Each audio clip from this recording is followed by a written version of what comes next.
마태복음 11장 7절부터 14절까지 말씀 봉독합니다. 저희가 떠남에 예수께서 무리에게 요한에 대하여 말씀하시되 너희가 무엇을 보려고 광야에 나갔더냐? 바람에 흔들리는 갈대냐? 그러면 너희가 무엇을 보려고 나갔더냐? 부드러운 옷 입은 사람이냐? 부드러운 옷을 입은 자들은 왕궁에 있느니라. 그러면 너희가 어찌하여 나갔더냐? 선지자를 보려더냐? 옳다. 내가 너희에게 이르노니 선지자보다도 나은 자니라. 기록된 바 보라, 내가 내 사자를 네 앞에 보내노니 저가 네 길을 네 앞에 예비하리라 하신 것이 이 사람에 대한 말씀이니라. 내가 진실로 너희에게 말하노니 여자가 낳은 자 중에 세례 요한보다 큰 이가 일어남이 없도다. 그러나 천국에서는 극히 작은 자라도 저보다 크니라. 세례 요한의 이때부터 지금까지 천국은 침노를 당하나니 침노하는 자는 빼앗느니라. 모든 선지자와 및 율법의 예언한 것이 요한까지니 만일 너희가 즐겨 받을진대 오리라 한 엘리야가 곧 이 사람이니라. 아멘. 지난 주일에는 세례 요한의 때부터 이 말씀에 대해서 생각을 했습니다.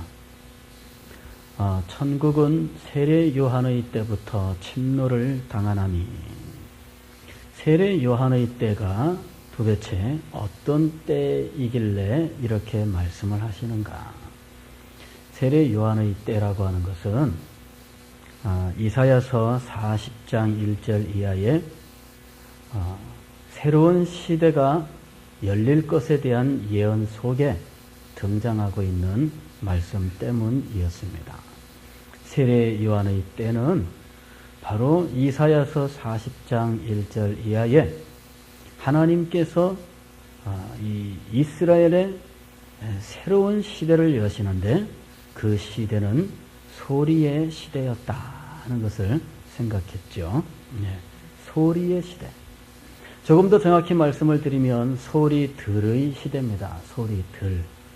소리는 한 사람만이 아니라 여러 사람이에요. 여러 사람이에요. 그리고 그 소리는 몇 명인지 정해져 있지 않습니다. 하나님께서 세우시고 하나님께서 보내시는 모든 말씀의 종들은 다 소리들이에요. 소리들. 세례 요한은 그 새로운 시대의 첫 번째 소리였습니다. 광야에서 외치는 자의 소리, 그가 바로 세례 요한이었고, 그리고 그 시대 이후로부터는 지금까지 소리들로 말미암아 이 광야 같은 세상에 하나님의 말씀이 선포되고 있었던 것입니다. 그래서 이사야서의 예언을 보게 되면 이 소리들은 그 목소리를 아끼지 아니하며 크게 외쳐라, 이렇게 권면하고 있는 겁니다. 소리들이 받은 사명은 외치는 것인데 자기의 목소리를 아끼지 아니하고 외치는 것이에요. 그 다음에 산마다, 높은 산마다 그 꼭대기에 올라가서 이 소리를 외쳐라 하는 것입니다. 그 소리의 주제는 하나님께서 드디어 이 복역의 때를 그치게 하였고, 그러니까 감옥생활 하거나 혹은 이방민족에게 종살이를 하거나 어쨌든 매여있던 그 삶이 모두 끝났고 이제는 자유롭게 하나님의 은혜를 받고 사는 시대가 열렸다고 하는 것, 하나님의 놀라운 역사가 임했다고 하는 사실을 선포하는 것이에요. 이런 소리, 메시지의 선포가 세례 요한의 때부터 이제 시작되는 것이죠. 여러분, 우리는 이 새로운 시대의 의미를 알아야 됩니다. 그 시대는 어떤 시대냐? 물론 구약 시대에도 선지자들의 말씀 선포가 있었고 하나님께서 놀랍게 역사하셨던 것을 알 수가 있습니다. 그러나 우리 주님께서 세례 요한에 대하여 말씀하셨습니다. 세례 요한은 선지자보다 큰 자니라. 세례 요한은 선지자보다 큰 자니라. 그가 선지자보다 크다는 이야기는 무엇이냐면은 선지자들과는 달리 그는 구약의 모든 예언의 성취를 목격할 수 있었다는 것입니다. 구약 시대의 모든 구약의 예언이 어디로 지금 흘러가고 있느냐면은 예수 그리스도를 향하여 흘러가고 있는 것입니다. 예수 그리스도께서 모든 구약 예언의 가장 정점에 있으며 그 예수님이 모든 예언의 초점이에요.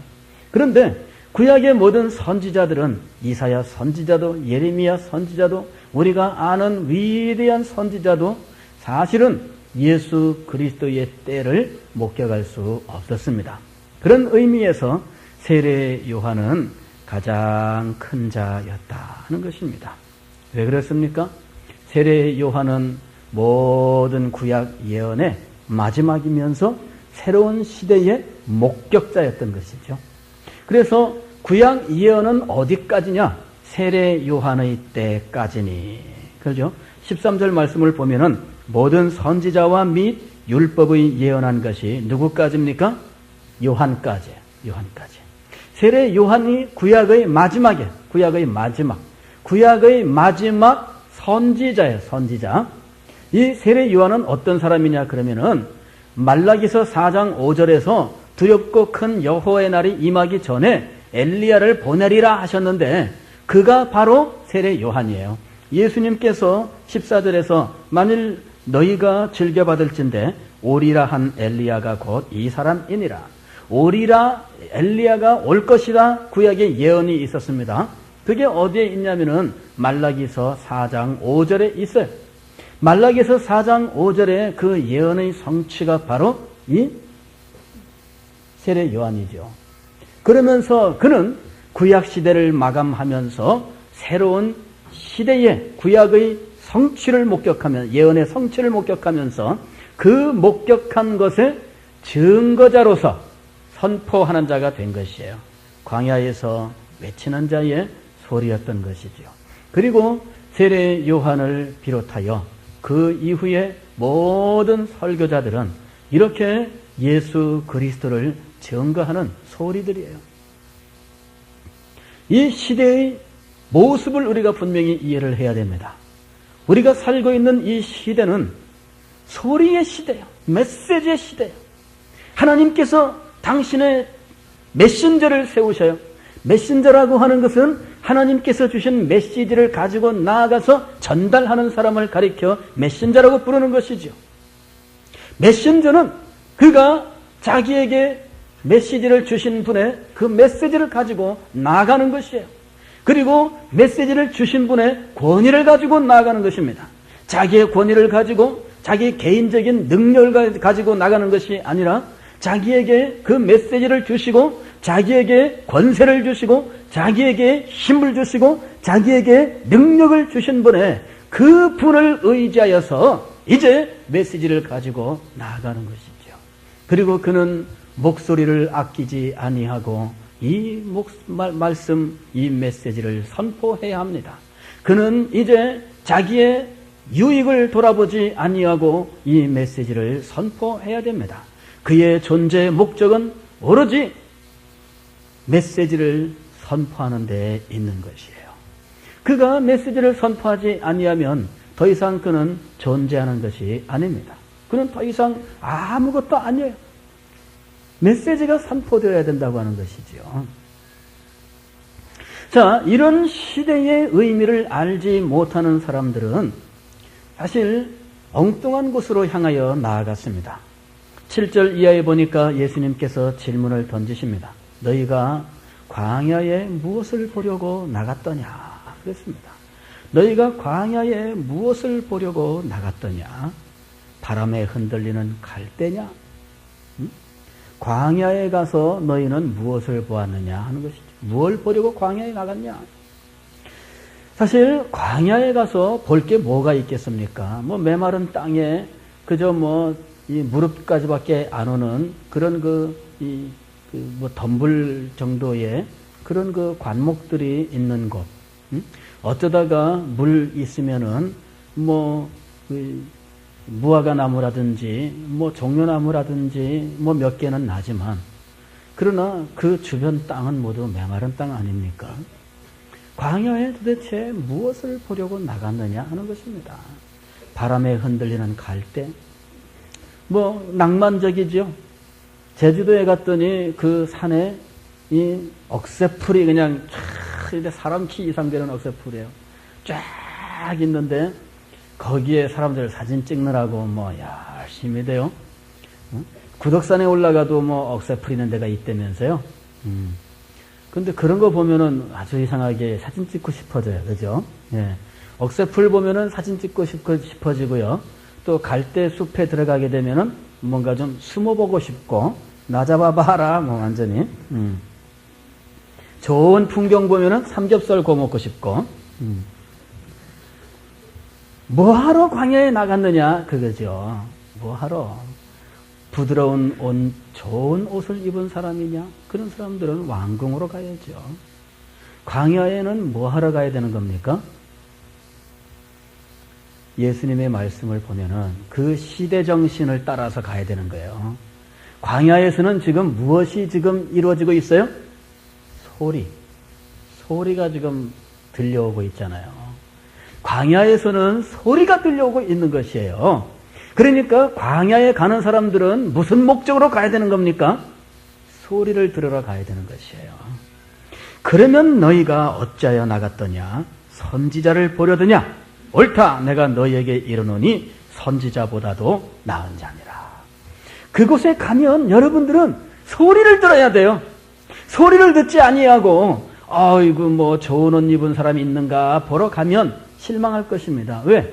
좋은 옷 입은 사람은 거기 없거든요. 갈대를 보려더냐? 광야에서 무슨 갈대를 봐요? 갈대는 이 습지대에 있는 겁니다. 그죠? 바닷가하고 아니면 물가하고 이런데 그 습지대에 있는 것이에요. 그게 갈대지. 무슨 광야에 가서 무슨 갈대를 목격하겠습니까? 그러니 목적을 바로 하고 가야 그 광야에서 올바른 것을 받을 수 있다는 것이에요. 갈대 보러 간 사람은 소리가 들려온들 그 소리에 관심을 기울이겠습니까? 좋은 옷을 입으러 간 사람은 가서 그저 이 낙타 잡아가지고 그저 그 껍질로 만들어 입은 그 낙타 털옷을 입은 그 사람 발견하면은 그 사람 볼 거 있겠습니까? 여러분들은 광야에 무엇을 하러 가십니까? 무엇을 하러 가십니까? 여기 광야는 우리가 살고 있는 이 세상이며 하나님께서 말씀을 선포하고 그 소리가 들리고 있는 우리의 삶의 현장을 말하는 것입니다. 이 삶의 현장에서 하나님의 말씀은 우리를 향하여 선포되고 있습니다. 하나님께서는 계속하여 소리를 보내시고 계시는 거예요. 이 소리들이 하나님의 말씀을 선포하고 있는데 여러분들은 이 선포되는 소리에 관심을 기울이지 아니하고 도대체 무엇을 보려고 교회에 나오고 있느냐 하는 것입니다. 좋은 옷 입은 사람을 보러 나오십니까? 그렇다면 우리 교회에 오셔서 실망하지 않을 것입니다. 좋은 옷 입은 사람도 있습니다. 얼굴 잘생긴 사람 보러 나오셨습니까? 그렇다면 여러분 실망하지 않겠습니다. 잘생긴 사람들도 있습니다. 그러나 도대체 무슨 목적으로 여기 나오시냐는 이야기입니다. 예? 여러분들은 서대신 교회에 왜 오고 계십니까? 여러분들은 왜 예배를 드리십니까? 광야에 갈 때는 분명히 목적을 가지고 나가야 돼요. 이 시대는 광야에서 하나님께서 보내신 메신저를 통하여 메시지가 선포되는 시대입니다. 그것도 아주 강력하게 예전과는 달리 이제는 성취된 그 예언을 자신 있게 선포하는 시대예요. 옛날에는 오리라 하면서 선포했지만 이제는 오셨다라고 선포하고 있지 않습니까? 이렇게 분명하고 이렇게 확실하게 그리고 하나님의 성령께서 이 말씀을 전파하는 자와 이 말씀을 듣는 자 가운데 역사하셔서 이 말씀을 우리에게 분명하게 풀어주시고 이 말씀이 우리의 영혼 속에서 우리의 삶 속에서 능력으로 역사하게 하시는 이런 시대를 살고 있는데 여러분은 도대체 무엇에 관심을 기울이느냐 하는 것입니다. 예수님 당시에 예수님께서 보실 때에도 사람들은 광야에서 외치는 자의 소리에 관심을 기울이지 않았습니다. 예수님 당시의 세례 요한이 광야에서 하나님의 말씀을 받고 하나님의 말씀을 선포했는데 사람들이 무지무지하게 많이 몰려왔습니다. 억수로 많이 왔어요. 그런데 사람들이 왔는데 소리에는 관심이 없었어요. 그게 문제였던 겁니다. 소리에는 관심이 없었어요. 그래서 이 세례 요한이 얼마나 답답한지 자기를 찾아온 로마 군병들, 바리새인들, 서기관들, 이런 유대인들 향해서 뭐라고 이야기했습니까? 누가 너희들을 여기에 보냈냐? 너희들은 여기 왜 왔냐? 그랬습니다. 너희들 여기 왜 왔냐? 세례 요한도 이 사람들을 향하여 외쳤습니다. 너희들 여기 왜 왔느냐? 누가 너희가 이곳에 와가지고 임박한 진노를 피하라고 하더냐? 근데 와봤자 소용이 없습니다. 와봤자 소용이 없는 것은 광야에 가서 분명히 우리가 해야 될 일은 소리를 듣는 일인데 소리에는 관심을 기울이지 아니하고 사람들은 다 이 세례 요한 그 한 인격체에 관심을 기울였던 거예요. 넌 누구냐? 네가 엘리야냐? 네가 누구냐? 넌 누구의 권위로 이런 것을 선포하고 있느냐? 그러면서 그 메시지에 관심을 안 기울였어요. 여러분, 오늘 이 시대는 하나님께서 말씀을 선포하시는 시대입니다. 메시지의 시대, 그리고 소리의 시대예요. 이 시대에 하나님께서 우리에게 어떻게 역사하시는지를 우리가 깊이 알아야 우리는 하나님께로부터 하나님께서 우리에게 주시는 것들을 받을 수가 있는 것입니다. 자, 많은 사람들은 광야에 가서 엉뚱한 것을 구했으나 그러나 그 시대의 의미를 알고 메시지에 마음을 기울이고 메시지에 주의를 집중하고 메시지를 받았던 사람들이 있습니다. 그 사람들이 오늘 12절에서 말하는 침노하는 자예요. 세례 요한의 때부터 지금까지 천국은 침노를 당하나니 침노하는 자는 빼앗느니라. 침노하는 자는 빼앗느니라. 옛날이나 지금이나 항상 이 두 갈래로 대비되고 있습니다. 하나는 들려오는 하나님의 말씀에 무관심한 사람들, 또 한 종류의 사람들은 들려오는 하나님의 말씀을 듣기 위하여서는 만난을 무릅쓰고라도 이 소리를 들으러 달려가는 사람들, 두 종류의 사람이에요. 광야에서 외치는 자의 소리입니다. 시장통에서도 아니고 광장에서도 아니고 사람들이 많이 모인 프로야구장에서도 아니고 6만 5천 명이 모여서 휴지 던지면서 응원하는 서울 상암동 월드컵 경기장도 아니고 광야예요. 광야는 사람들이 없어요. 광야는 뜨거운 햇볕과 차가운 밤 그 공기가 있는 곳이잖아요. 낮에는 햇볕 때문에 고통스럽고 밤에는 찬바람 때문에 고통스러운 것이에요. 광야에 나아가면은 마실 물도 없습니다. 모든 것 자기가 준비해 가야 돼요. 음식도 가지고 가야 되고 그곳에 가서 물 떨어지고 음식 떨어지면은 고통스럽게 헤매이다가 잘못하면은 거기에서 생명을 잃을 수도 있습니다. 광야는 정말 힘들고 어려워요. 그러나 그곳에서 들려오는 소리 하나, 그것만을 듣기 위해서 그 모든 어려움들을 다 극복하고 그 모든 고통들을 다 감수하면서 말씀을 들으러 가는 겁니다. 여러분, 이것이 그 시대에 침노하는 자의 모습이에요. 그러나 어떤 사람들은 침노하려고 하는 그런 의욕이 없어요. 어떤 사람들은 무관심해요. 그 시대의 사람들 중에도 역시 그랬습니다. 예수님께서 누가복음 17장에서 영적인 일들에 대해서 하나님의 말씀에 대하여 관심이 없는 그런 사람들에 대해서 말씀을 하셨어요. 노아가 방주에 들어가던 날까지 사람들이 먹고 마시고 장가들고 시집가리니 노아의 때에 된 것과 같이 인자의 때에도 그러하리라. 노아의 때에 일어난 일이 무엇입니까? 노아의 때에 노아가 하나님께로부터 메시지를 받았습니다. 이제 하나님께서 물로 심판하실 것이다. 그러므로 노아는 방주를 짓기 시작했습니다. 그래서 그는 사람들이 전혀 이해할 수 없는 곳에 방주를 지었어요. 산 꼭대기에. 이 사람들이 다 욕했죠. 한 사람 타고 갈 수 있는 이만한 무슨 뭐 카누 같은 거 그거 파는 거라면 산에서도 팔 수 있겠죠. 그리고 두 사람 세 사람이 짊어지고 강가로 끌고 가면 되는데, 아니 노아의 방주는 이게 100m가 넘는 거예요. 응? 그런 엄청난 그런 방주를 짓는데 산에다 지어. 야, 저기다 지어놓고 저거 뭐 할 거야? 물이 있어야 이게 물 위에 뜨지. 그러니 그걸 지으려면 어디로 가야 돼요? 물가로 가야 될 거 아닙니까? 물가에 가도 지금 같으면은 이 도크라고 해갖고 말이죠.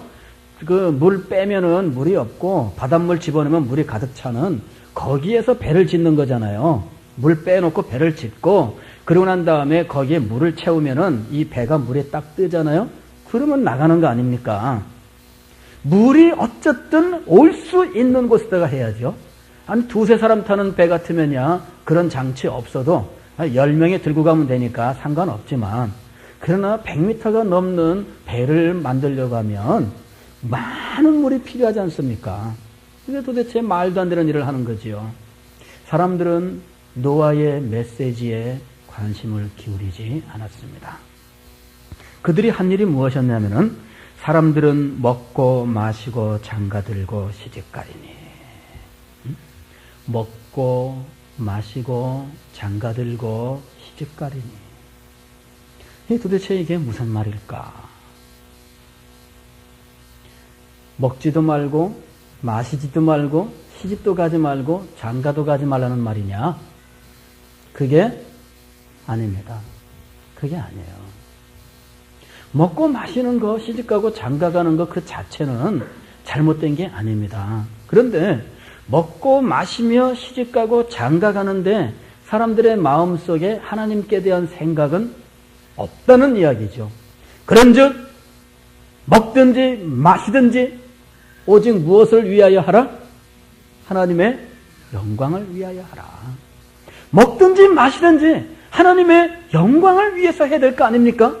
먹든지 마시든지 하나님의 뜻을 알고 해야 될 거 아니겠습니까? 먹든지 마시든지 그건 상관없어요. 여러분 마시세요. 여러분 얼마든지 드세요. 그러나 여러분의 마음속에 분명히 있어야 됩니다. 하나님의 영광을 위하여, 하나님의 나라를 위하여, 하나님께서 이 땅에 구원의 역사를 이루기를 위하여 분명히 하나님의 뜻을 이 땅에 이루시기를 소원하는 이러한 소망 가운데 먹든지 마시든지 하라는 이야기입니다. 시집가고 장가가는 거 그게 문제되는 것이 아닙니다. 시집가고 장가가는 동기가 문제예요. 그저 나이가 됐고 생물학적으로 20몇 살만 되면은 뭐 시집가고 장가가고 그러는 것입니까? 정력을 달래기 위해서 시집가고 장가가는 것입니까? 결혼의 목적이 무엇이냐 하는 이야기입니다. 가정의 목적이 무엇입니까? 가정의 목적이 무엇이며 그리고 자녀 양육의 목적이 무엇입니까? 이런 것들에 대한 아무 생각도 없이 그냥 때가 되니까 시집가고 장가가는 거 아닙니까? 부모들이 자녀를 보면서 걱정하는 게 뭡니까? 첫 번째로는 아이고 저거 때가 됐는데 어디 빨리 치워야 되겠는데.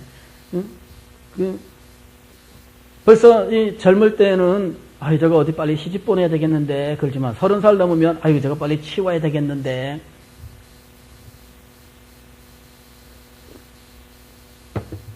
그 다음에는 야 엄마 친구 누구 집 딸은 벌써 갔고 누구 집 아들은 먼저 갔고 이렇게 되죠. 그러니까 결혼의 목적이 뭐냐 그러면은 문화적인 것. 결혼이라고 하는 것은 뭐 우리 사회에서 반드시 필요한 거니까, 혹은 생물학적으로 나이가 됐으니까, 혹은 부모님의 체면 때문에 우리 친구 누구도 갔고 누구도 갔고 누구도 갔고. 여러분 결혼이 그렇게 이루어지는 것입니까? 아니에요. 결혼이라고 하는 것은 남자와 여자가 한 몸을 이루어 하나님의 영광을 나타내며 경건한 자녀를 생산하여 하나님의 나라를 확장하는 거예요. 그게 결혼의 목적입니다. 그러니까 결혼을 통해서 두 사람은 하나님 앞에 더 가까이 나아가야 돼요. 그리고 결혼을 통해서 두 사람이 하나님의 영광을 위해서 헌신할 수 있어야 됩니다. 결혼을 했는데 오히려 하나님께 멀어지죠.